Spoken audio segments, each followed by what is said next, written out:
వామన గోవింద వాసుదేవ ప్రద్యుమ్న రామ రామ కృష్ణ నారాయణాచ్యుత దామోదర నిరుద్ధ దైవ పుండరీకాక్ష నామాత్రయాదీశ నమో నమో మాధవ కేశవ మధుసూదన విష్ణు శ్రీధర పదనకం చింతయామి యూయం महिता जनार्दना मत्स्यकूर्मवराह सहज भार्गवा बुद्धा जयतुरगा कल्की महिता जनार्दना मत्स्यकूर्मवराह सहज भार्गवा बुद्धा जयतुरगा कल्की विहिता विज्ञान श्रीवेंकटेश शुभकरम् विहिता विज्ञान श्रीवेंकटेश शुभकरम् अहमिह तव पददास्यं मनिषं भजामि अहमिह तव पददास्यं मनिषं भजामि माधव केशव मधुसूदन विष्णु श्रीधर पदनकं चिन्तयामि यूयं माधव केशव मधुसूदन विष्णु श्रीधर पदनकं चिन्तयामि यूयम्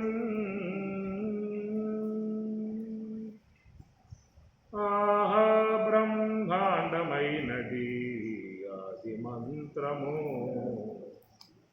మన బ్రహ్మంగారు చెప్పినాది పెద్ద మంత్రము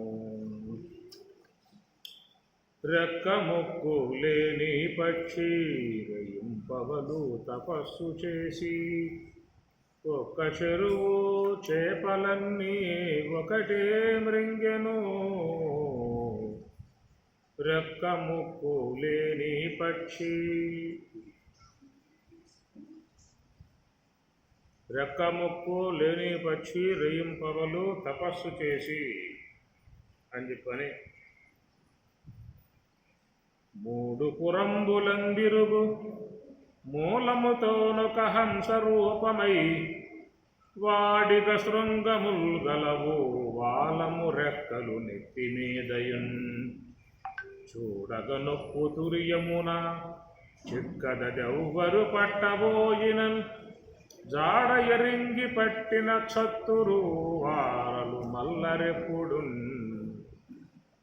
మూడు పురంబులందిరుగు మూలముతో ఒక హంస రూపమై అని నరహరి గురుదేవుల పీఠం వాళ్ళు ఇచ్చినటువంటి తత్వం కూడా దానికి ఒకటి ఉన్నది. వింత పక్షిని చూచితి అంతరమున వింత పక్షిని చూచితి ఎంతని చెప్పుదు ఈ దేహంబును కాంతారంబున కల్పవృక్షమున. చాలా తత్వాలు నరహరి గురుదేవులు వారి పుస్తకంలో ఉన్నాయి, చాలా బాగా ఉంటాయి. ఎప్పుడైనా మనం దాని మీద కూడా విచారణ పెట్టుకోవాలి. స్వామివారు చాలా గొప్పగా లక్ష్మణార్యులకు అదే మూల గురు నరహరి గురుదేవులు పీఠం చాలా చక్కటి బోధా విధానం అంతా ఉంటుంది. రెక్క ముక్కు లేని పక్షి రేయింపవలు తపస్సు చేసి. ఆ విధంగా మనలో ఉన్నటువంటి పక్షి అంటే హంస పక్షి, దాన్ని హంస అన్నారు, దాన్ని పక్షిగా పోల్చారన్నమాట. ఈ హంస అనేటువంటి ఈ పక్షి మరి ఎక్కడ ఉంటుందంటే మానస సరోవరంలో మాత్రమే ఉంటాయి. ఎవరైనా మానస సరోవరానికి పోగలిగితే వాళ్ళు అక్కడ హంస పక్షుల్ని చూడవచ్చు.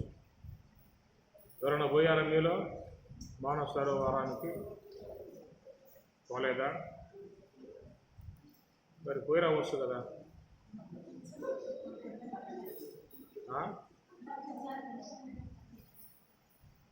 పోయేస్తారా మానస సరోవరం?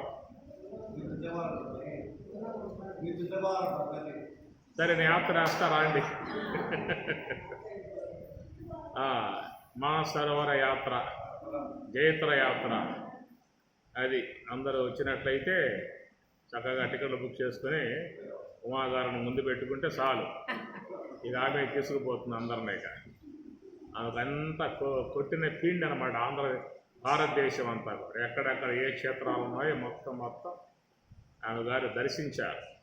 అది ఈ ప్రకారంగా మరి అందరూ కూడా భావించే విధానం ఏంటంటే ఈ హంసపక్ష అనేటువంటిది మానసరోవరంలో ఉంటుందని చెప్పని, అందువల్ల అక్కడ చూస్తానికి చాలామంది పోతూ ఉన్నారు. మానసరోవరం యాత్ర ఉన్నది, అక్కడికి పోయి హంసలను చూసే ఉద్దేశంతో పోతూ ఉంటారు. రేపల్లి ప్రాంతంలో కూడా ఒకటి హంసల దీవి ఒకటి ఉందన్నమాట. అక్కడ కూడా ఉంటాయి హంస పక్షులు. అది హంసల దీవి అన్నమాట. అక్కడ హంసలు వచ్చి వాళ్తూ ఉంటాయని చెప్పేసి అని హంసల దీవి.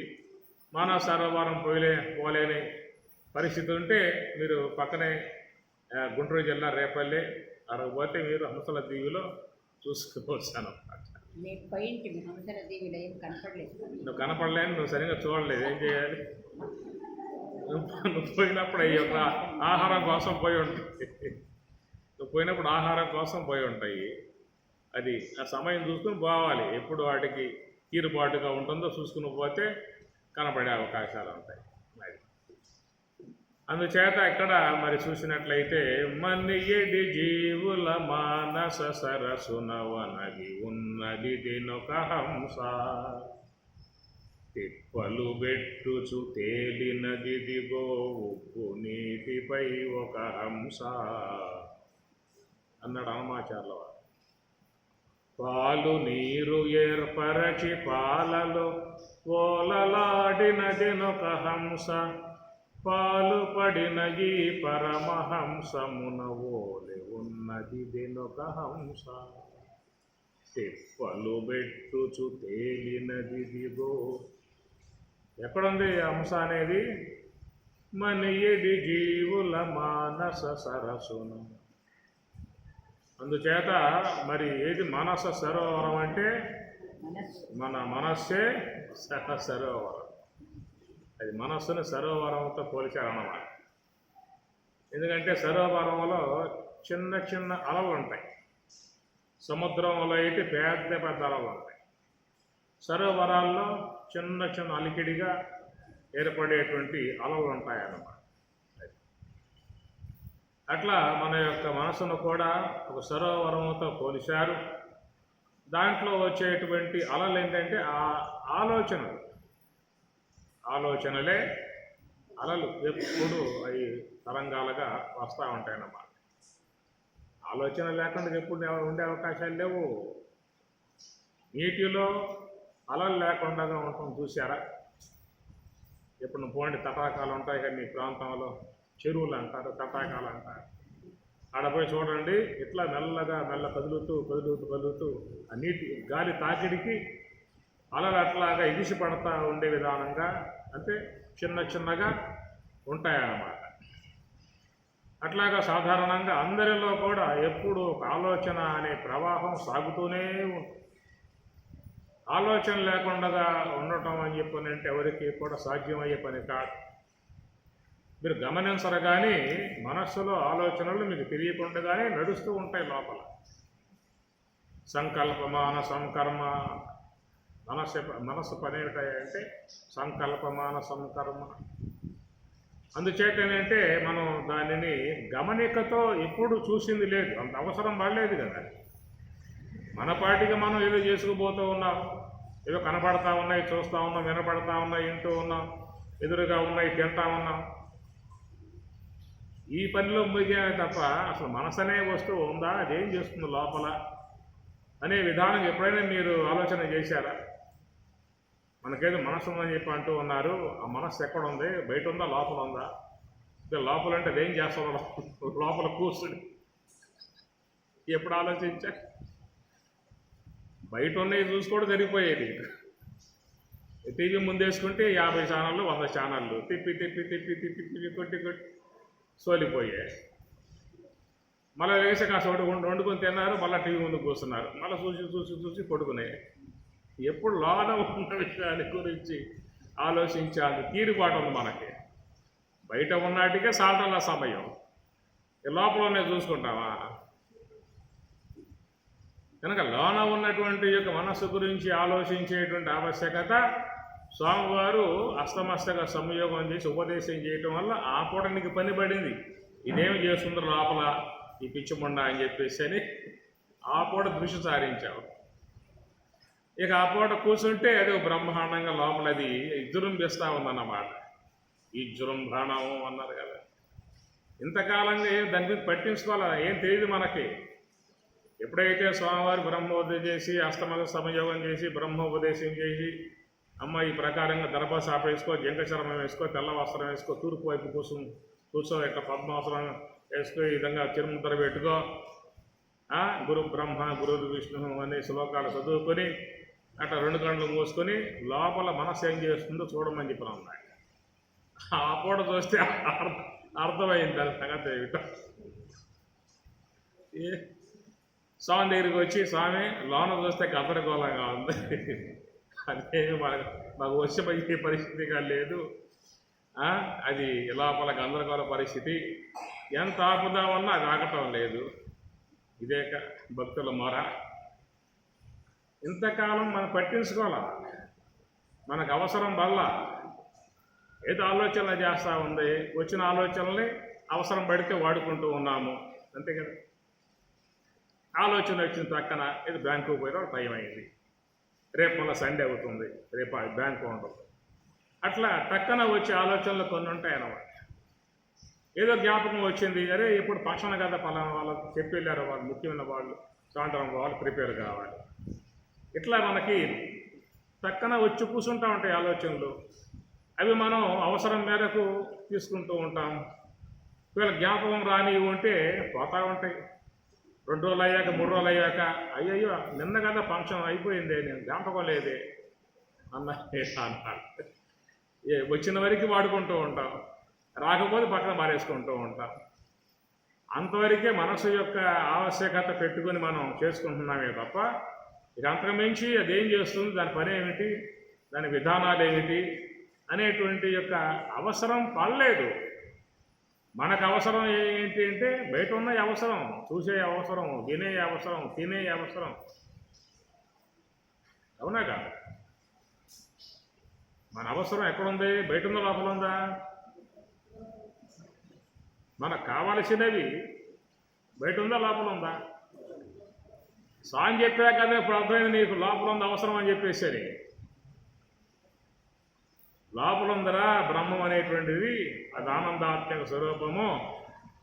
దాన్ని పొందావంటే నీకు పరమానందం, బ్రహ్మానందం. నీకు ఏ విషయాల్లో కూడా నీకు ఆనందం అంత రాదు.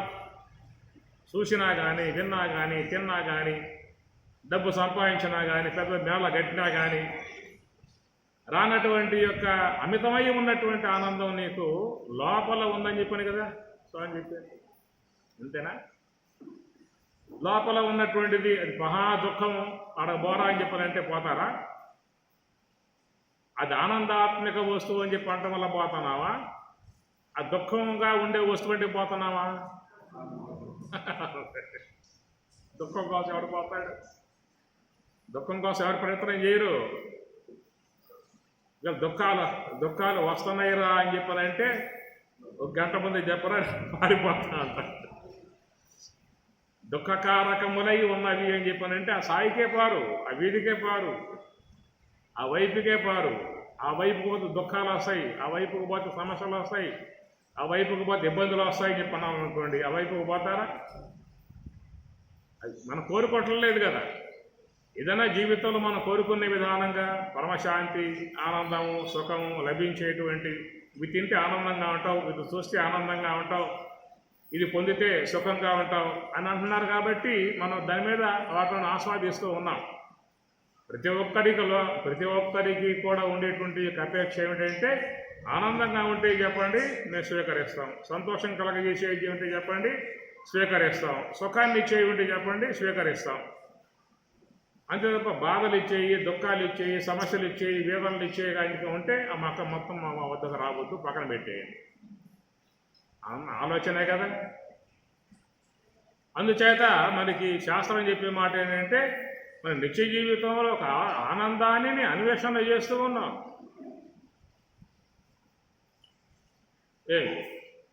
కాబట్టి ఆనందం కలుగుతుంది అని చెప్పారంటే ఎంతైనా కానీ కాక దాన్ని కొనుక్కుని దగ్గర పెట్టుకుంటాం. కనుక ఆనందాపేక్ష ప్రతి ఒక్కరిలో కూడా స్వతసిద్ధముగా ఏర్పడి ఉన్నటువంటి విధానం కాబట్టి అలాంటి ఆనందము అనేటువంటిది నిక్కుటమై ఉన్నటువంటి ఆనందము, అపరిమితమై ఉన్నటువంటి యొక్క ఆనందము, అది ఆనంద సాగరం అని చెప్పని పోల్చింది వాళ్ళు. బ్రహ్మానందవారాశి వాసన వక్కింసుక సోకినేని బ్రవినాశం బంధు. ఏమిటై ఆనందం అంటే ఆ సాగరం, సముద్రం అన్నారు. మరి అంత ఆనందం ఉందంటే పోకుండా ఉంటాం మనం. అర్థమవుతుందా? మన యొక్క అపేక్ష అదే కదా జీవితంలో. కాబట్టి దాన్ని పొందడం వల్ల అపరిమితమై ఉన్నటువంటి యొక్క ఆనందం వస్తుంది. రెండవది ఈ భవబంధాత్మకమై ఉన్నటువంటి వేదనలు, బాధలు మొత్తం తెగిపోతాయి, బంధాలు తెగిపోతాయి అనటం కారణంగా, అట్లా స్వామివారు చెప్పడం కారణంగా ఆయన మాటల మీద మనం విశ్వాసాన్ని ఉంచి ఇక ఆ పూట మనం లోనికి పోయే ప్రయత్నం ఆ పూట చేశాము. కనుక అలాంటి యొక్క ఆత్మ యొక్క తత్వానుభవాన్ని పొందాలని అపేక్ష కలిగింది కాబట్టి లోనికి పోయే ప్రయత్నం చేశాం. కాబట్టి ఆ పూట లోపల ఏం జరుగుతుందనే విషయాన్ని ఆ పూట చూశాం. చూస్తే అది పెద్ద గందరగోళం. లోపల అనేకమైనటువంటి యొక్క ఆలోచనలన్నీ కూడా పట్టుకొచ్చుకొని ఎక్కడెక్కడ ఉన్నటువంటి మొత్తం కూడా పోగేసుకొని ఊడ్చుకొచ్చి ఇంకా భూగర్భాలలో ఉన్నటువంటి ఏమన్నా ఉంటే తవ్వకాలు చేసి పైకి లాగి, ఏం పైకి వస్తే భూగర్భాలు తవ్వితే శవాలు వస్తాయి, ఎముకలు వస్తాయి, ఇంకేమో గతాలు తవ్వితే ఏమొస్తాయి? గతమంతా ఏడిపే కదా, గతమంతా వేదనే కదా. అది పోయింది, ఇది పోయింది, వాడు పోయాడు, వీడు పోయాడు, వాడు అట్లా చేసే, వీడు ఎట్లా చేసి, అది ఎట్లా అయ్యే, ఇది ఎట్లా అయ్యే, ఏమన్నా చెప్పండి గతంలో ఉన్నాయా సంతోషకరంగా కలగజేసేటువంటివి. కనుక ఈ ప్రకారంగా మనసు అనేటువంటిది ఏంటంటే గతాలు తవ్వే వ్యవహారంగా పెట్టుకుంది కాబట్టి మనం దాని గురించి ఎప్పుడూ కూడా పట్టించుకున్నటువంటి దాఖలాలు లేవు. మనకున్న వ్యవహారం జరిగిపోయాయి, మనకున్న 50 లక్షలు జరిగిపోయాయి, మనకున్న టీవీలు జరిగిపోయాయి, మనకున్నటువంటి యొక్క లోక వార్తలు సరిపోయాయి, మనకున్న వంట వాడుపులు జరిగిపోయాయి, మనం తిండ్లు జరిగిపోయాయి, సమయం అంతా అయిపోయేది. దీనికి లోపల అనే విషయం ఎక్కడ ఆలోచించాం మనం? ఈ పూట ధ్యానం అనే ఒక అంశం తీసుకున్నాం కాబట్టి లోపల ఏం జరుగుతుందో ఇప్పుడు అర్థం అవుతుంది అన్నమాట. ఆ లోపల చూస్తే మనస్సు అంతా కూడా ఆలోచనల మయముగా ఉన్నది. ఆలోచనలే తరంగాలుగా వస్తూ ఉన్నాయి. దాన్ని మానస సరోవరం అనే మాటగా చెప్పుకొచ్చాడు. అది పర్వాలా, సరోవరం అయితే పర్వాలా, అది సాగరం అయితే. కొంతమంది మనస్సు సాగరం, సముద్రం, పెద్ద అలలు, ఉద్వేగాలు, ఆవేశములు, అనేక రకాలైనటువంటి యొక్క బాధలు, వేదనలు, పెద్ద సమస్యలు, తీరని సమస్యలు, కోర్టు వ్యవహారాలు, కేసులు గీసులు మొత్తం చుట్టుకుని పరుగులు తీయించే విధానాలు కొంతమందికి ఏర్పడి ఉంటాయి. ఎంత సాగరం అలాగా అలల్లాగా ఎగసపడే విధానము. అయితే మన జీవన విధానాలు అంతలేకపోయే విధానం కాదు. చిన్న తటాకాలలాగా సరోవరాలు, అలా లేకుండా అంటూ ఏమీ లేదు. వాళ్ళే పెద్ద సాగరాలు, మన చిన్న తటాకాలు, చిన్న సరోవరాలు అన్నమాట. ఇక్కడ చిన్న అలలు ఉంటాయి, అక్కడ పెద్ద అలలు ఉంటాయి. ఉన్నారు లోపల లేరా? మీకు ఓర్పు ఉండాలే కానీ, మీకు తీరిక ఉండాలే కానీ వాళ్ళని అడగండి, మీ సమస్యలు ఏమిటండి అని చెప్పి అడగండి. అమ్మ నువ్వు ముందు భోజనం చేసి లేదా టిఫిన్ చేసి కూర్చుంటే నేను ప్రారంభం చేసుకుంటా అంటారు. అందుచేత ఏంటంటే సాధారణంగా అంతలెక్క ఎవరు పోరనుకోండి, అలాంటి వాళ్ళు లోకంలో ఉన్నారనుకోండి. అయితే మనది ఏంటంటే సరోవరం లాగా చిన్న అలల్లాగా మనసు లోపల ఎప్పుడూ కూడా చిన్న తరంగాలుగా వస్తూ ఉంటాయి. కాబట్టి మనసుని సరోవరముగా పోల్చారన్నమాట. దాన్ని మానస సరోవరము అన్నారు. ఆ మానస సరోవరం అనేటువంటి యొక్క ఆ సమీపములో ఉన్నటువంటిది హంస అన్నమాట. హంసలు అక్కడ ఉన్నాయి, హంసల దీవి. మానస సరోవరం అనేటువంటిది హంసల దీవి అన్నమాట. కాబట్టి నీకు ఆ హంస కనబడాలని చెప్పానంటే మరి మానస సరోవరంలో అలలు ఆగాలి కదా. అలలు ఆగితే నీకు హంస తెలియబడుతుంది. అలలు ఆగకుండగా హంసను చూద్దామంటే కనపడదు. అలలు ఆగకుండగా హంసను చూద్దామంటే కనపడదు. ఏమాగాలి? ఆలోచనలు అనే అలలు ఆగితే నీకు హంస అనేది రాకపోకలా కనపడతా ఉంటాం. సంకల్పాలతో ఉండి హంసను చూస్తారా? ఒక పక్క సంకల్పాలు చేస్తూ హంస గమనం చేస్తారా? అవకాశం లేదు. కనుక మనస్సులో ఉన్న అలలు ఆలోచనలు ఆగితేనే నీకు హంస అనేది గోచరిస్తుంది. కాబట్టి ప్రకారముగా ఆ అలలు ఆపు, ఆ తరంగాలని ఆపు, మనసులో ఉన్నటువంటి యొక్క ఆ కదలికలను నువ్వు ఆపమని చెప్పేసి అనే విధానముగా. అందుచేత మానస సరోవరములో ఉన్నటువంటి హంస అని చెప్పడం కారణం ఏంటంటే, మనసును సరోవరముగా పోల్చడం గల ఉద్దేశం ఏంటంటే, దాంట్లో ఆలోచనలు అనేటువంటి తరంగాలు ఉన్నాయి కాబట్టి ఆ తరంగములు ఉన్నంత వరకు నీకు హంస గోచరించే అవకాశమే లేదు. సర్వ సంకల్ప సన్యాసి యోగ ఆరూఢ ఇది ఉచ్యతే భగవద్గీత. సర్వ సంకల్ప సన్యాసి పరమాత్మ అన్నమాట. దుస్సంకల్ప సన్యాసి అని చెప్పనొచ్చగా స్వామివారు. సర్వ అని అంటాం ఎందుకు? దుస్సంకల్ప సన్యాసి. కనుక సుసంకల్పాలు పెట్టుకో, దుస్సంకల్పాలు మాత్రమే తీసేయి కనుక చెప్పాల్సిన స్వామివారు. సర్వ సంకల్ప సన్యాసి అని చెప్పనన్నాడే. అన్నట్లయితే దుస్సంకల్ప సన్యాసి, దుస్సంకల్పముల వరకు తీసివేసుకో అనేటువంటి యొక్క మాట వ్యవహారం కలిగి ఉన్నటువంటి వాళ్ళకి చెప్పే మాట. ఈ లోక వ్యవహారం చేసేటువంటి వాళ్ళకి చెప్పే మాట, అయ్యా మంచి ఆలోచనలు పెట్టుకో అంటారు కదా. చెడు ఆలోచనలు పెట్టుకోవద్దు, మంచినే ఆలోచించు, మంచినే చేస్తూ ఉండు, మంచి కార్యాలు చేస్తూ ఉండు. కాబట్టి మంచి ఆలోచనలు పెట్టుకొని మంచిగా వ్యవహరించమని చెప్పనేటువంటి యొక్క మాట వ్యవహారం యొక్క సంబంధించినటువంటి యొక్క అంశం అది. పారమార్థికంగా వచ్చినప్పుడు సుసంకల్పములు బంధమే, దుస్సంకల్పాలు బంధమే. రెండు సంకల్పాలే కదా, రెండు కూడా రెండు సంకల్పాలే. ఈ రెండు సంకల్పాలు ఏం చేస్తాయి అని చెప్పాలంటే ఆత్మానుభవానికి అడ్డుపడతాయన్నమాట. సంకల్పం, సం అంటే బాగుగా, కల్పం అంటే సృష్టి, కల్పం అంటే సృష్టి అన్నమాట. కాబట్టి నువ్వు మనస్సుతో ఈ సృష్టి అనే వ్యవహారం పెట్టుకున్నప్పుడు సృష్టికి అతీతముగా ఉన్నటువంటి బ్రహ్మం గోచరిస్తుందా? సృష్టి వ్యవహారం పెట్టుకున్నావు మనస్సు లోపల, ఏది ఆలోచించినా తత్సంబంధ ముద్ర వచ్చేస్తుందిగా. సంకల్పము దృశ్యము, సంకల్పము దృశ్యము, ఏది అనుకుంటే అది గోచరిస్తుంది కదా. కాబట్టి ప్రకారముగా మనస్సు అనేటువంటి దాంట్లో ఏ సంకల్పం ఉన్నప్పటికీ కూడా ఆత్మస్వరూప విషయంలో అడ్డమే. కానీ వ్యవహార విషయంలో మాత్రం మంచి ఆలోచన చేయనే మాట ఉంటుంది. అది వ్యవహారం వరకు మాత్రమే సంబంధించినటువంటి యొక్క అర్థము. నీకు వ్యవహారము నీకు మంచిగా ప్రాప్తించాలంటే మంచి సంకల్పాలుగా ఉంటే నీకు మంచిగా వ్యవహారం సిద్ధిస్తుంది.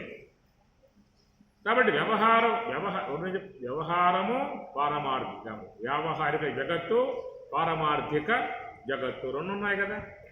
కాబట్టి వ్యావహారిక జగత్తు యొక్క విషయంలో నీకు అన్నీ కూడా మంచి జరగాలని చెప్పాలంటే మంచి ఆలోచనలు చేయాలి. అది వ్యవహార సిద్ధి కోసముగా చేసేటువంటి యొక్క ఆలోచనలు. కానీ పారమార్థిక బ్రహ్మము యొక్క విషయంగా చూసినట్లయితే నువ్వు ఏ ఆలోచన పెట్టినా కానీ అడ్డమే, ఆ రూపం అడ్డం. అది కాబట్టి మనకి రమణ భగవాన్లు కూడా చిత్తజం జప ధ్యానముత్తమం ఉత్తమస్తవాత్ ఉచ్యమందత. మామూలుగా మనం ఆ జపం చేసేవాళ్ళు లోకంలో ఉన్నారు. ఉచ్యమంద, ఉచ్చ అంటే దగ్గరగా చేస్తారు. అది పెట్టుకుని హార్మోనియం పెట్టుకుని భజన పెట్టుకుని వాడు కొడుతూ ఉంటే వీడు వేస్తూ ఉంటే దగ్గరగా కీర్తన భజనలన్నీ కూడా. ఇది ఉచ్చ. మందత అంటే ఇక ఇవన్నీ ఉండవు, లోపల మనసులో జపం చేసుకోవటం. ఉచ్యమందత చిత్తజం జప ధ్యానముత్తమం. చిత్తజం జప, ఆ చిత్తములో మనసులో ఒక భగవత్ సంబంధ నామాన్ని పెట్టుకుని చేసేటువంటి యొక్క జపం కంటే ధ్యానం ఉత్తమం. ఎందువల్ల? జపం అంటే ఓం నమో నారాయణ అంటాం, ఓం నమ శివాయ అంటాం, అమ్మవారి నామం పెట్టుకుంటాం. మరి దీనికంటే ఎట్లా గొప్పదవుతుంది ధ్యానం? అమ్మవారి కంటే గొప్పదా? శ్రీ మహావిష్ణువు కంటే గొప్పదా? పరమశివుని కంటే గొప్పదా? ఏం పెట్టుకున్నాను? ఓం నమ శివాయ అన్నాను, ఓం నమో నారాయణాయ, ఓం నమో భగవతే వాసుదేవాయ, జగన్మాత్రే నమ. ఏది నేను పెట్టుకునేది? మరి ఆ యొక్క జపం కంటే నువ్వు ధ్యానం గొప్పదని చెప్పి అంటూ ఉన్నావు. మరి దేవతల కంటే గొప్పదా ధ్యానం అన్న మాటకి అర్థం వస్తుంది ఇక్కడ. అంటే నువ్వు ఆరాధించేటువంటి యొక్క దేవతలు కూడా ఆ బ్రహ్మమునే ఆరాధిస్తూ ఉన్నారు. నువ్వు ఏ యొక్క నామాన్ని ఓం నమ శివాయ అని చెప్పి అంటున్నావు, ఆయన ఏం చేస్తున్నాడు? ఆయన ధ్యానం చేస్తున్నాడు.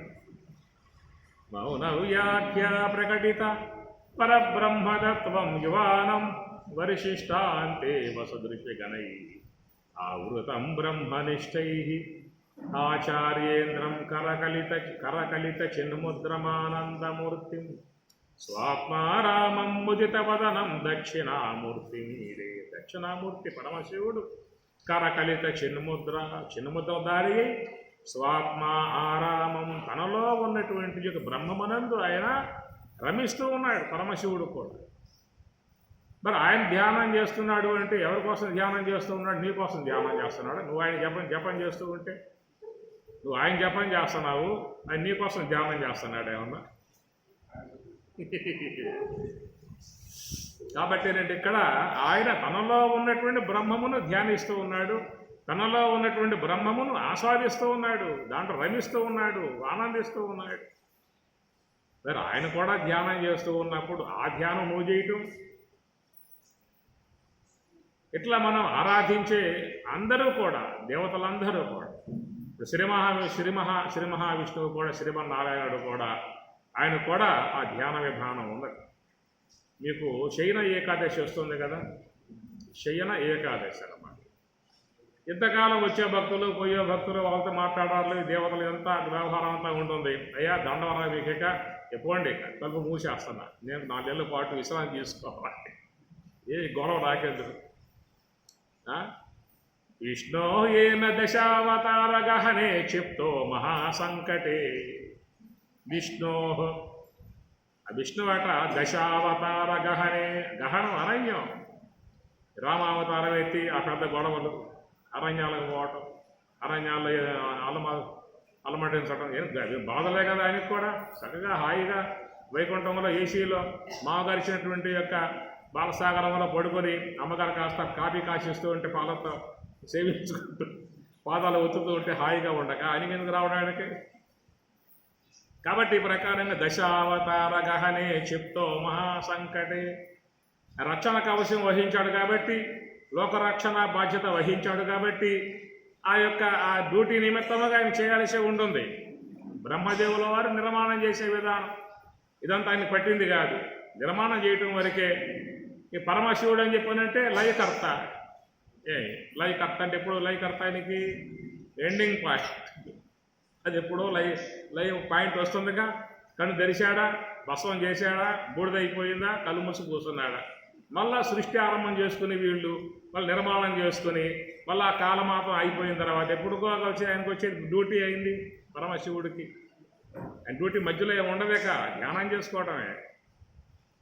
అయ్యా టైం అయింది, ఇక యుగాంతం వచ్చింది, కన్ను తెరువు అని చెప్పినట్టు కన్ను తెరిచాడా, భస్వం చేశాడా, కళ్ళు మూసి కూర్చున్నాడు. ఈ వ్యవహారం ఎవరు చేయాలి అంటే ఈయన గారు చేయాలి. పోషణ విధానం కదా, ఆ పోషణ విధానం కాబట్టి ఇంత వ్యవహారం పోషించాలంటే ఫైనాన్షియల్ బాగా ఉండాలి. కనుక నవనిధులు ఉన్నటువంటి లక్ష్మీ అమ్మవారిని పక్కన పెట్టుకున్నాడు. మరి పోషించాలంటే సామాన్య విషయం చెప్పండి. ఆయనగా ఈ వ్యవహారం అంతా చేసి చేసి చేసి చేసి అబ్బాయి ఒరై దేవతలారా మీరు దండమేక, ఇంక నా జోలికి రామాకండి, నేను కొడుకుంటున్నా. శయన ఏకాదశి ఎన్నేళ్ళు 4 నెలలు లేకవాడాక యోగ సమాధిలోకి వెళ్ళిపోతాయి. అది యోగ సమాధి, నిద్రపోవటం కాదు. శ్రీ మహావిష్ణువు పొందేది యోగ సమాధి. ఎందుకంటే దేవతలు అందరూ కూడా శుద్ధ సాత్వికం కాబట్టి వాళ్ళ స్వరూపానుభవాన్ని పొందటం పెద్ద సమస్య కాదు వాళ్ళకి. మనకున్నది ఏంటంటే మనది మలినోపాధి. అవిద్య అంటే మలినోపాధి. అనేక మాలిన్యాలన్నీ కూడా చుట్టేసుకుని బాగా కరుడు కట్టి అనేక జన్మలుగా అజ్ఞాన మనం చేసేవన్నీ అయ్యే కదా. ఏం చేస్తామని చెప్పండి? అజ్ఞాన సంబంధ పనులు, అజ్ఞాన సంబంధ కార్యాలు, అజ్ఞాన సంబంధ మాటలు, అజ్ఞాన సంబంధ అనుబంధాలు, పెనుబంధాలు అంతా అవిద్యను బాగా అక్షపు చీకటింబడి గృహవ్రతులై అక్షపు చీకటి విధానంగా మనం చేసుకోవటం కారణంగా ఈ జీవుల యందు ఉన్నటువంటి యొక్క ప్రకృతి మలిన ప్రకృతి. ఈ మలినమై ఉండటం కారణంగా దాన్ని కడుక్కోవాలంటే కూడా మనకు చాలా శ్రమతో కూడిన పని. దేవతలంటే వాళ్ళు దివ్య ప్రకృతితో ఉంటారు. వాళ్ళు దేవతలంటే దివు ప్రకాష్, దీప్తో. ఎందుకన్నా దేవత అని వాళ్ళలో సాత్వికం అధికంగా ఉన్నది. లోకంలో మన మానవులను కూడా వాడు దేవత రావాడు. ఎందువల్ల వాడి ప్రవర్తన అట్లా ఉన్నది, వాడి మాట తీరు అట్లా ఉన్నది, తన యొక్క పరులకు సహాయం చేసే విధానం అట్లా ఉంది. ఎవరికి అపకారం చేయడు, ఎవరికి అన్యాయం చేయడు, ఎవరికి మోసం చేయడు. ఉన్నంతలో సహకారం చేసే విధానం, ఆదుకునే విధానం, మంచిని కోరే విధానం, మంచినే మాట్లాడే విధానం కొంతమందిలో ఉంటాయి. అట్లాగా అవి సాత్వికాంశంతో వస్తాయన్నమాట. అలాంటి సాత్వికాంశం కనుక బాగా ఉన్నటువంటి వాళ్ళైతే ఈ ధ్యానం కూడా బాగా చేసే అవకాశం ఉంటుంది. ఎవరైతే జీవితంలో సాత్విక స్వభావాలు పెంచుకుంటారో సత్వాత్ సంజాయతే జ్ఞానం ఊర్ధ్వం గచ్చంతి సత్వస్థ మధ్యే తిష్టంతి రాజసాః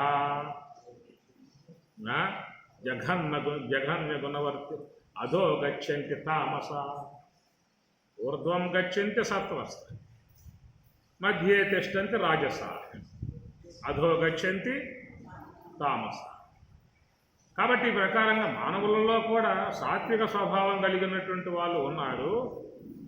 అలాంటి వాళ్లకు ఈ ధ్యానం అనేది పెద్దగా శ్రమ అనిపించదు. వాళ్ళకి అట్లా కూర్చున్నారా అంటే ఎమ్మటే వాళ్ళకి ధ్యానం వచ్చేస్తుంది. పెద్దగా శ్రమ పడాల్సిన అవసరం లేదు. వాళ్ళు పుణ్యాత్ములు, ధన్యాత్ములు, దివ్యాత్ములు, సంస్కారవంతులు కాబట్టి వాళ్ళకి ఇంత శ్రమ పడాల్సిన అవసరం లేదు. మీరు గమనించండి, చాలామందిని ధ్యానంలో కూర్చోగానే ఎమ్మటే వారు బాగా నిగ్రహం బాగా వచ్చేస్తుంది, నిశ్చలం వచ్చేస్తుంది, మనసు కూడా తన్మయత్వం వచ్చేస్తుంది. అట్లాగా తన్మయత్వంతో గంట 2 గంటలు అట్లాగే ఉండిపోతారు. వాళ్ళు ఉంటారు లేరా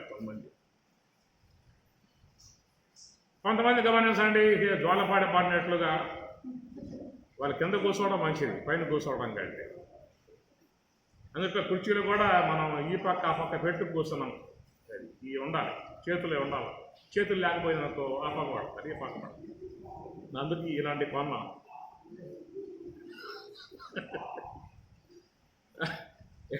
కింద పడి కాలంతా ఈ చేతులు కాలు ఏమైనా ట్రాక్టర్ అయినాయనుకో, ఎందుకు పోయే ఆశ్రమాన్ని నువ్వు అని వాళ్ళు ఆశ్రమానికి వచ్చి ఇలాంటి పిచ్చిలు మీరు వేసేది ధ్యానం చేసే వాళ్ళకి మళ్ళీ పోట్లాడాలి దాని మీద. ఎందుకు వచ్చిందో గొడవ? అదేంటంటే లోపల సంస్కారాలు, అజ్ఞానం, తమస్సు, మూల విద్య సతాయిస్తుంది వాళ్ళని. దేవతలు అని చెప్పి అన్నప్పుడు వాళ్ళలో దివ్యత్వం ఉంటుంది కాబట్టి వాళ్ళకి పెద్ద శ్రమ ఉండదు. ఎమ్మటి వాళ్ళ స్వరూపం యొక్క అవలోకన చేసుకునే విధానం ఉంటుంది. అందుచేత పరమశివుడు కూడా చూస్తే మనం ఎప్పుడూ ఆయన ధ్యాన ముద్రలోనే ఉంటాడు. పరమశివుడు ఎప్పుడూ కూడా ఎట్లా ఉంటాడు? ధ్యాన ముద్రలో ఉంటాడు. కాబట్టి శివాలయాలు కూడా మీకు విగ్రహం పెట్టలేదు, శివలింగాన్ని పెట్టారు అక్కడ.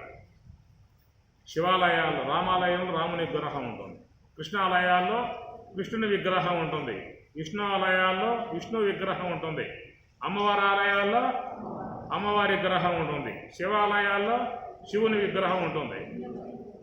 బెటరా? ఎందుకు బెటర్ అసలు మీరు? మీరు శివాలయం కట్టారు, రామాలయం కట్టారు, రాముడిని కూర్చోబెట్టారు. మరి అయ్యప్ప స్వామి ఆలయం కట్టారు, ఆయనే కూర్చోబెట్టారు. నన్ను ఎందుకు ఎట్లా పెట్టారు? లింగంగా నా ఆకారం లేదా? అని స్వామిని అడిగితే జవాబు ఏం చెబుతారు? ఏం చెబుతారు? అందుచేతనంటే ఆ యొక్క అది నిర్వికారం. శివలింగం అంటే నిరవయవి, అవయవాళ్ళు రాముడు చేతులు, కాళ్ళు, కోదండము ఎన్ని, శ్రీమన్నారాయణుడు చతుర్భుజ, శంకు, చక్ర, గద, పద్మాలు ఉంటే అమ్మగారు కూడా పక్కన, ఇది శ్రీదేవి భూదేవి సమేతంగా నామాల స్వామి గారు అయితే ఇద్దరు ఉండాల్సిందే, ఒప్పుకోరు లేకపోతే. శ్రీదేవి భూదేవి సమేతంగా స్వామి ఉంటారు. ఇట్లా ఉన్నటువంటి విధానం అన్నమాట. శివాలయంలో చూద్దామంటే నిర్వికారము, నిరాకారము, నిరవయవి, నున్నగా ఉంటుంది. పైన చేయి పెడితే నున్నగా ఉంటుంది. కనుక నిరవయవి విధానం ఏంటంటే బ్రహ్మము యొక్క చిహ్నం. బ్రహ్మమునకు ఆకారం ఉందా? బ్రహ్మమునకు కాళ్ళు చేతులు ఉన్నాయా? బ్రహ్మమునకు అవయవాలు ఉన్నాయా? లేదు కదా, నిరవయవి బ్రహ్మం. అట్లా ఆ బ్రహ్మము యొక్క తత్వం మనకు తెలియటానికి నిరవయవి విధానాలలో శివుడు కూడా నిరవయవి. నేను ఎప్పుడూ కూడా బ్రహ్మమునందు ఉంటాడనేటువంటిది ఒక అర్థమైతే, శివుడు అన్నప్పుడు నిరవయవి, వ్యాపకుడు, అంతటా వ్యాపకమై ఉన్నాడు. ఈశ్వర సర్వభూతానాం హృతదేశే అర్జున తిష్టతి రామయన్ సర్వభూతాని. ఈశ్వర సర్వభూతానాం హృతదేశే, ప్రతి ప్రాణి హృదయంలో ఆ శివుడు వ్యాపకమై అందరి హృదయాలలో ఉండి బ్రాహ్మయన్ సర్వభూతాన్ని, సమస్త భూతములు కూడా ఆయన గారు వ్యవహరింప చేయిస్తూ ఉన్నాడు. ఆయన మన బ్రతుకులకు ఆయన భరోసా ఇచ్చాడు, మన జీవితాలను కాపాడుతూ ఉన్నాడు. మనం నిద్రపోయినా ఆయన మేలు కూర్చున్నాడు. ఆయన పడుకుంటే ఇప్పుడు మనం పడుకున్నాము, ఆయన పక్కన పడుకుంటే పొద్దున్న ఎట్లా చూస్తావా? ఆయన పడుకోవాలా. అందుచేత నువ్వు పడుకున్నా కానీ పొద్దున్నే లేపేది ఎవరు? ఇంట్లో వాళ్ళ. ఎట్లా బయటకు వస్తున్నావు నువ్వు అసలు అక్కడి నుంచి? లోనకు పోయిన వాడివి, అక్కడ జ్ఞానేంద్రియాలు లేవు, కర్మేంద్రియాలు లేవు, మనసు లేదు, బుద్ధి లేదు, తెలివి లేదు, ఏమీ లేకుండా, ఆలోచన లేకుండా పోయిన వాడివి ఎట్లా బయటకు వచ్చావు అసలు నువ్వు?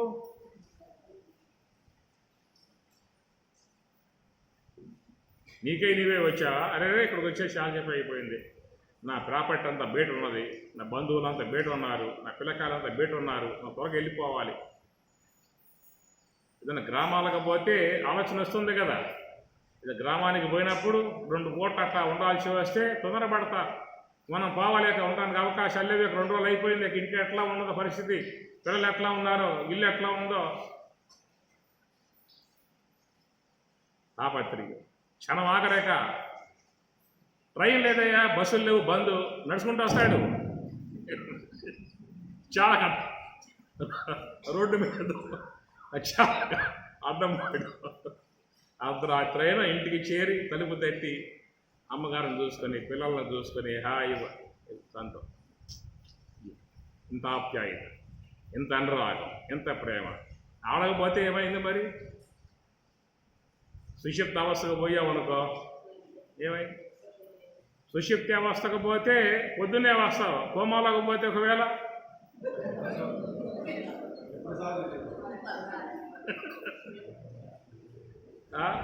అది కర్మ కాలి ఏదో బెసికి సుషిప్తిలోకి పోవాల్సింది పోయి ఇప్పుడు కోమా.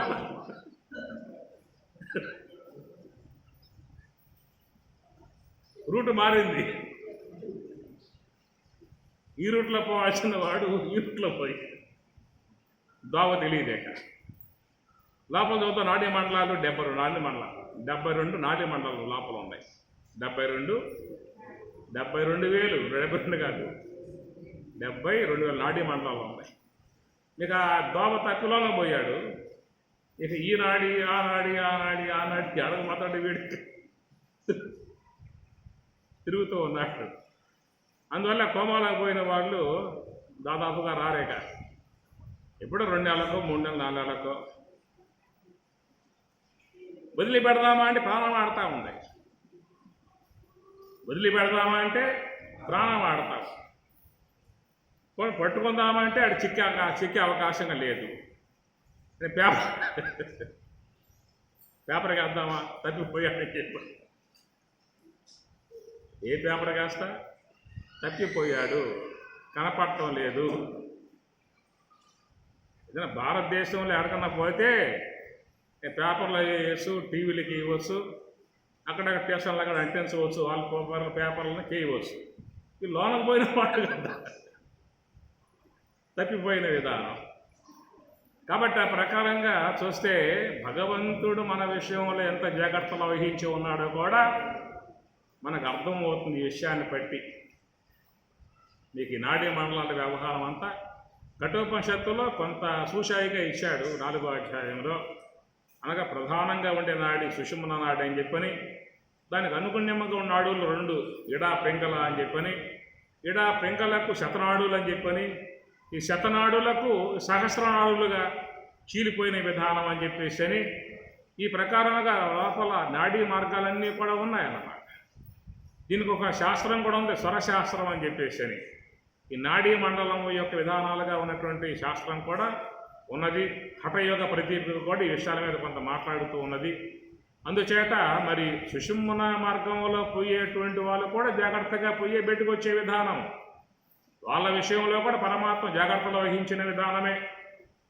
సర్వేశ్వరుడు దగ్గర ఉండి తీసుకువెళ్ళి బ్రహ్మములు లయింపజేసి మళ్ళా వాళ్ళని ఈ విషయంలోకి తీసుకొస్తున్న విధానమే కదా. యోగ సమాధి విధానముగా సుషుమ్న నాడీ మండలంలోకి పోయినా కానీ ఆ యొక్క బ్రహ్మమును పొంది బ్రహ్మానందాన్ని ఆస్వాదించిన తర్వాత వాళ్ళు కూడా తిరిగి మళ్ళా లక్ష్మీగారు తీసుకోండి, ఎన్నిసార్లు బ్రహ్మంలోకి పోవాలా అని బయటకు వచ్చాడుగా. అని బయటకు వచ్చాడు కాబట్టే ఇంత బోధ మనకి అందించినటువంటి విధానం అన్నమాట. కాబట్టి ఆ ప్రకారముగా యోగ సమాధిని పొందినటువంటి యొక్క బ్రహ్మవేత్తలు వాళ్ళు సుషుమ్న అనేటువంటి యొక్క దోవలో ప్రయాణం చేస్తారు. మనమేమో ఇంకొక మార్గం, మన్నాడి వేరు, మన్నాడి సుషుప్తి పొందే విధానంలో గల మార్గంలో మనం పోతాము. వాళ్ళు యోగ సమాధికి సంబంధించినటువంటి నాడీ మండలంలో వాళ్ళు పోతారన్నమాట. ఇదంతా కూడా మార్గాలే, చాలా మార్గాలు ఉన్నాయి. శంకరాచార్య వారు తీసుకోండి, పరకాయ పరివేశం అన్నారు, అది ఒక నాడీ మండలం. ఇట్లాగా ఆ మార్గాలన్నీ కూడా లోపలేవో మొత్తానికి ఉన్నాయి. ఆ గుహ సంబంధ నాడులు అవన్నీ కూడా సర్వేశ్వరుని యొక్క అధీనంలో ఈ జీవులు కాపాడబడుతున్నటువంటి విధానము. కాబట్టి ఆ సర్వేశ్వరుడే అన్ని విధాలా కూడా యోగక్షేమం వహామ్యహం, నేను వాళ్ళ యొక్క యోగక్షేమాలను నేను చూసుకుంటున్నా అనేటువంటి మాటగా స్వామి చెప్పారు. కాబట్టి ఆయన రక్షణలో మనందరం కూడా జీవితాలని జీవిస్తూ ఉన్నాం, మనుగడ సాగించుకుంటూ ఉన్నాం. అన్ని వేళలా ఈశ్వరుడు రక్షించే విధానం అనేది ఎప్పుడూ కూడా సకల జీవులకి ఉంటుంది. కాబట్టి ఈ ప్రకారంగా మరి ఆ దేవతలుగా ఉన్నటువంటి వారు ఎప్పుడూ కూడా శుద్ధ స్వరూపులై ఉంటారు. కాబట్టి వారు బ్రహ్మమును అవలోకన చేసే విషయంలో వాళ్ళకి శ్రమే ఉండదు. శ్రీ మహావిష్ణువు శయన ఏకాదశి విధానముగా ఆయనకు ఉన్నది ఉత్తరాయణం 6 నెలలు, వీటికి రాడు, చక్కగా ఆనందంగా దక్షిణాయనం మొత్తం మూసేస్తాడు.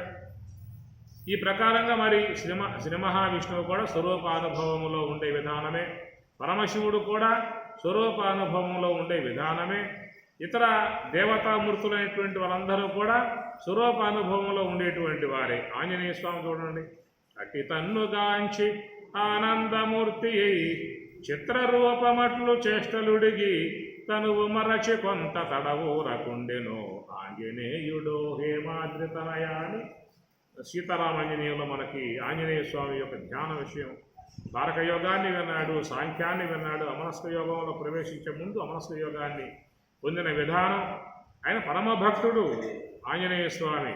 కనుక ఏంటంటే ఎప్పుడైతే ఆయనకి అష్టమస్తక సంయోగం చేసి మరి బ్రహ్మోపదేశం పొంది ఆ బ్రహ్మోపదేశం చేశారో ఎమ్మటే స్వరూపానుభవం వచ్చేసింది ఆయనకి. ఎక్కువసేపు పట్ల, ఎందుకంటే సంస్కారవంతులే ఉన్నటువంటి వారు, పరిపక్వతను పొందినటువంటి వారికి ఎక్కువ సమయం అనేది ఉండదు అక్కడ. అదే కదా లక్ష్మీ గారి విషయం కూడా మనం విన్నాక చరిత్రాత్మకంగా. ఇప్పుడు ఆయన కూడా బాగా ఎప్పుడు మరి జపం చేస్తూ, శ్రవణం చేస్తూ, చింతన చేస్తూ ఉండే విధానాలు ఏమి మరి ఆయనకి ఎట్లా ఈ మార్గం, ఎట్లా లోనికి పోవాలి, ఎట్లా ధ్యానం చేయాలి, ఎట్లాగా ఇది సూర్య వ్యవహారం అనే విధానంగా ఆయన పరితపిస్తూ ఉన్నప్పుడు ఎవరో ఒక మహానుభావుడు తటస్థించటము, ఆయనకి ఆ యొక్క మార్గ విధానం చెప్పటము, ఆలోచనలు చేస్తూ ఉంటే, సంకల్పాలు చేస్తూ ఉంటే, జపాలు చేస్తూ నీకు అట్లా లోనకు పోతావయ్యా కనుక చేయటం మానుకో. నువ్వు చేయటం మానుకుంటే అప్పుడు లోనకు పోయే అవకాశం ఏర్పడుతుంది. ఏదో ఒకటి పెడితే ఏమవుతుంది, ఆడే కూర్చుంటుందిగా. ఏదన్నా పెట్టు, ఆడే కూర్చుంటుంది. ఓం నమో నారాయణ ఆడే కూర్చుంటుంది, ఓం నమశివాయ ఆడే కూర్చుంటుంది. ఏది పెట్టినా ఆడే కూర్చుంటుంది. అది తీసేయి అటువంటి. కాబట్టి ఆ ప్రకారంగా అవన్నీ తీసేసి హంస యొక్క ఆశ్రయంలో ఉండమని చెప్పని ఆయన చెప్పటం, ఈ ధ్యానంలోకి ఆతృతతో వెళ్ళిపోవటం, ఏమంటే ఆ స్వరూపానుభవంగా రావటం. తర్వాత ఎప్పటికో కళ్ళు తెరిచి చూస్తే ఆ చెప్పిన ఆయన ఉంటాడు అక్కడ, ఏమన్నా చెప్పి ఆయన వెళ్ళిపోయాడు. ఇది మనకు వచ్చినటువంటి స్వామివారి విషయంలో సమాచారం అన్నమాట. కాబట్టి ఆ ప్రకారంగా పరిపక్వత కలిగి ఉన్నటువంటి వారు, పరిపూర్తిని చెందినటువంటి వారు, ఎంతో హృదయం అనేటువంటి శుద్ధమై ఉన్నటువంటి వాళ్ళకట ఎక్కువసేపు పట్టదు, ఎమ్మటి వాళ్ళకి వచ్చేస్తుంది. అట్లాగా మరి ఆంజనేయ స్వామి అలాంటి స్వరూప విధానం. వివేకానందుడు కూడా ఆయన పరితపిస్తూ ఉన్నాడు. బ్రహ్మము యొక్క విషయం, జ్ఞానం యొక్క విషయం, దేవుడి విషయాల మీద ఎంతమందిని ప్రశ్న వేయటం. మహాత్ములు కనబడ్డాడు, సాధువు కనబడ్డాడు, అడుగుపోయి కూర్చున్నాడు. అయ్యా దేవుడు ఉన్నాడా? ఉన్నాడు నాయన, నువ్వు చూసావా అంటాడు. చూసావంటే ఏం చెప్పాలి? ఉన్నాడంటే సాధారణంగా మన ఆస్తికులం కాబట్టి ఉన్నాడని చెప్పని అంటాం. ఆస్తికులుగా ఉన్నటువంటి వాళ్ళకి ఈ మాటలే వస్తాయి. దేవుడు ఉన్నాడంటే ఏం చెబుతారు మీరు? లేడు అంటారా? ఏమంటారు? ఉన్నాడు. నువ్వు చూసావంటే అది ఇట్లాగా ప్రశ్న వేసుకుంటూ పోతూ ఉండగా మరి కాళికాలయంలో అడుగుపెట్టాడు. అన్నాడు పరమహంస గురించి. ఆయన వద్దకు పోయాడు, కూర్చున్నాడు, నమస్కారం చేశాడు. ఇదే ప్రశ్న, దేవుడు ఉన్నాడా? ఉన్నాడు ఆయన. నువ్వు చూసావా? నిన్నెట్లాగా చూస్తూ ఉన్నానో అట్లా చూస్తున్నా అన్నాడు. ఈ జవాబు రావటంతో కొంచెం ఆయన గారు అక్కడ నిలబడ్డాడు వివేకానందుడు. నరేంద్రుడు అంతకుముందు పేరు. ఏమన్నాడంటే నిన్నెట్లాగా శుద్ధంగా చూస్తున్నానో అట్లా చూస్తున్నాను అన్నాడు. ముందటగాను పెంసు ఘటమును గన్నట్లు బ్రహ్మంబు తానవలీలని గని పూర్ణుడై పెదప. ముందటగాను పెంసు ఘటమున్ గన్నట్లు అని మీకు రామాయణ సమాజంలో ఒకటి మాటలు అక్కడ వస్తాయి. ముందటగాను పెంసు ఘటమున్ గన్నట్లు యుంజన్నేవం సదాత్మానం యోగి విగత కల్మష సుఖేన బ్రహ్మ సంస్పరిశం. సుఖేన అనాయాసముగా బ్రహ్మ సంస్పరిశం. స్పర్శ అంటే ఇట్లా చేయి పెడితే తగలాలి కదా చేతికి. స్పర్శ అంటే తగులుతుందా?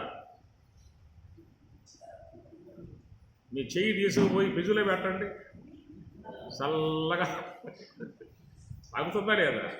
ఆ స్పర్శ చల్లగా తాగుతుంది కదా. అది గీతలో నీకు చాలా అందముగా ఇచ్చినటువంటి పదం అన్నమాట అది. బ్రహ్మ సంస్పరిశం అత్యంతం సుఖం అశ్నుతే. అత్యంతం మిక్కుటమై ఉన్నటువంటి సుఖం అశ్నుతే. ఆ యొక్క పరిధికి, ఆ బోర్డర్కి, బ్రహ్మం ఉన్నటువంటి ఏరియాకి పోతే ఉంటుందన్నమాట. ఎట్లా ఉంటుందనే మాట సంస్పరిశం అత్యంతం సుఖం. ఇప్పుడు మీకు చలికాలంలో, శీతాకాలంలో మీరు ఎట్లాగే నుంచోండి, ఒక వ్యక్తి నడుచుకుంటూ పోతూ ఉంటాడు. అట్లా పోతూ ఉండగా మెల్లమెల్లగా వాడు ఆ మనసు తెరల్లోకి వెళ్ళిపోతాడు. కనపడ్డాక నీకు చూసారు ఎప్పుడైనా? మనసు బాగా పట్టి ఉన్నప్పుడు మీరు ఇక్కడ ఉంటారు, నీ ముందు ఒక వ్యక్తి అట్లా పోతూ ఉంటాడు. అట్లా పోతూ ఉండగానే ఆ మనసు పొరల్లోకి వెళ్ళిపోతాడు, కనపడ్డాక మనకి. అట్లాగా మరి అలాంటి స్థితి అనేది అంతర్ముఖ ప్రయాణంలో ఆ సుషుమ్న విధానంగా పోయినప్పుడు వాళ్ళకు కూడా ఆ బ్రహ్మము యొక్క ఏరియా, బ్రహ్మము యొక్క ఉన్నటువంటి ఆనంద వీధిలోకి, ఆనంద ఆకాశంలోకి, చిదాకాశంలోకి అట్లా జ్ఞానులు వెళ్ళి ఆ బ్రహ్మములో అట్లాగా చేరిపోతారు. బ్రహ్మముల ఆనందంలో మునకలేస్తారు. అది చిదాకాశంగా పోలిశారు. దహరాకాశము అన్నారు, చిదాకాశం అన్నారు. సుషుమ్నాకాశం అన్నారు, ఆకాశంతో పోల్చారు. ఇది భూతాకాశం. మనం వ్యవహరించేటువంటి జాగ్రత్త అవస్థ అంతా కూడా భూతాకాశం. నిద్రపోతే వచ్చేటువంటిది చిత్తాకాశం. స్వప్న వ్యవహారం అంతా చిత్తాకాశం. దాని చిత్తాకాశం అన్నారు. చిత్తాకాశంలో ఉంటావు స్వప్నావస్థలో ఉన్నప్పుడు. అదే సుషుప్తి అవస్థకు పోతే హృదయాకాశంలో ఉంటావు. అదే యోగ సమాధి సుషుమ్నాలోకి పోతే అది చిదాకాశము, దహరాకాశము. దహర ఉత్తరేభ్య బ్రహ్మసూత్రం. శాంతి విదేహ సుతా సహచారి దహరాయోధ్య నగర విహారీ కేలతి మమ హృదయే అంటాడు సదాశివ బ్రహ్మేంద్ర స్వాముల వారు. కేలతి మమ హృదయే ఎక్కడ అంటే దహరాయోధ్య నగర విహారీ. ఆ దహరాకాశమే అయోధ్య అన్నాడు. అయోధ్యలో ఉన్నటువంటి యొక్క రాముడు సత్యజ్ఞానానంద శరీరి. సత్యజ్ఞానానంద శరీరి ఆయన ఉంది ఎక్కడ అంటే దహర అయోధ్య సుషుమ్నాకాశం. ఒక అందమైనటువంటి పోలిక అన్నమాట. ఇక వాళ్ళకి చెప్పడానికి ఇంకా మాటలు లేవు. ఏం చేయాలి?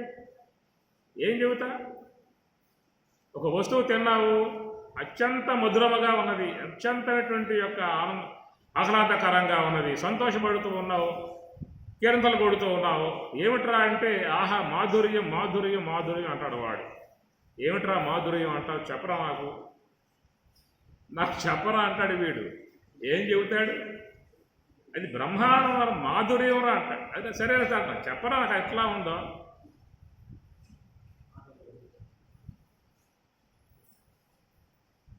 చూపి చెప్పరాదు సూక్ష్మమదియే మదికి తోచుగాని మర్మమెన్నగరాదు. చూపి చెప్పరాదు. ఎలిపెట్టు చూపిస్తానికి అది బేటున్న వస్తువా? చూపి చెప్పరాదు సూక్ష్మమదియే మదికి తోచుగాని మర్మమెన్నగరాదు. కనుక ఆ మాధుర్యం గురించి వాడు చెప్పడం సాధ్యం కాని విషయం కాబట్టి వాడు ఏదైతే తిన్నాడో అది పట్టుకోవచ్చి నోరు తెరవన్నాడు, నోట్లో పడేసాడు, అప్పుడు చీకమన్నాడు, చీకాడు, చప్పడించాడు. ఎట్లా ఉందరా అన్నాడు. అబ్బా మాధుర్యం రా. నాకు చెప్పినప్పుడు నువ్వు ఏం చెబుతాడు వాడైనా? మాటలకు అందదు, మాటలకు అందగా భావమునంతగా భాషలు బ్రహ్మము తానగుచున్ పలుమరు పలికినచో మాటలకు అందదు. అలాంటి ఒక దివ్యత్వం అనేటువంటి దాన్ని మహాత్ములు చెప్పుకొచ్చేది సుషుమ్న ఎందు బ్రహ్మానందం అనేటువంటిది ఉందనేటువంటి మాట.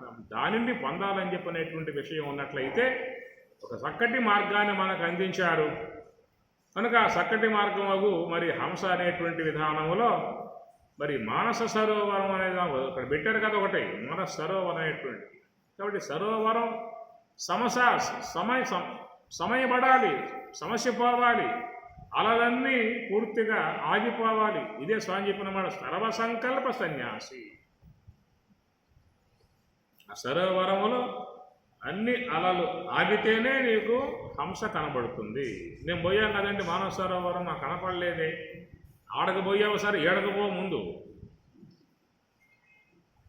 అంతలాగా ప్రయాణం చేసిపోయావు. అది కాదు, ఇక్కడ కొంచెం ఒక 2 అంగుళాల సార్లు లోపలికి, ఎక్కువ అవసరంలా. ఆ బండ్లెక్కి ఈ బండ్లెక్కి నానా తంటాలు పడి పడుకుని లేచిన కూర్చొని తిప్పల పడిపోయావు కదా, అంత లెక్క 2 అంగుళాల సార్లు. 2 అంగుళాలు, ఇది అంగుళం కదా. లోనికి పోతే చాలు అన్నమాట. మానస సరోవరం దగ్గరికి నువ్వు వెళ్ళినట్లే. కాబట్టి నీకు స్వామి చెప్పే మాట, మనస్సులో ఏ సంకల్పము లేకుండా ఉంటేనే నీకు హంస అనేది తెలియబడుతుంది. కనుక మనలో ఉన్నటువంటి యొక్క ఉచ్ఛ్వాస నిశ్వాసాలుగా సంచరించేటువంటి దానికి మహాత్ములు హంస అనేటువంటి ఒక నామకరణం చేశారు. దాన్ని హంస అన్నారు. ఎందుకు హంస అన్నారు అని చెప్పనంటే దానికి ఒక చాకచక్యమైనటువంటి ఒక పని ఉందన్నమాట. అది పాలను నీళ్లను వేరు చేసి పాల భాగాన్ని మాత్రమే స్వీకరించగలిగేటువంటి యొక్క నైపుణ్యత ఉంది. కాబట్టి దానికి పేరు పెట్టారు హంస అని చెప్పేసి అని. అందుచేత మనం ఎక్కడా కూడా బయట అలాంటి పక్షి చూసే అవకాశం లేదు. ఒకవేళ చూసినా కానీ పాలు పెడితే నీటిని వదిలిపెట్టి పాలు తాగుతుందా అనే విషయం కూడా పరీక్షించుకోవాల్సి ఉంటుంది మనం. చూసామనుకో హంస పక్షిని ఒక గ్లాసులో పాలు పట్టుకుపోవాలి, దాని ముందు పెట్టాలన్నమాట.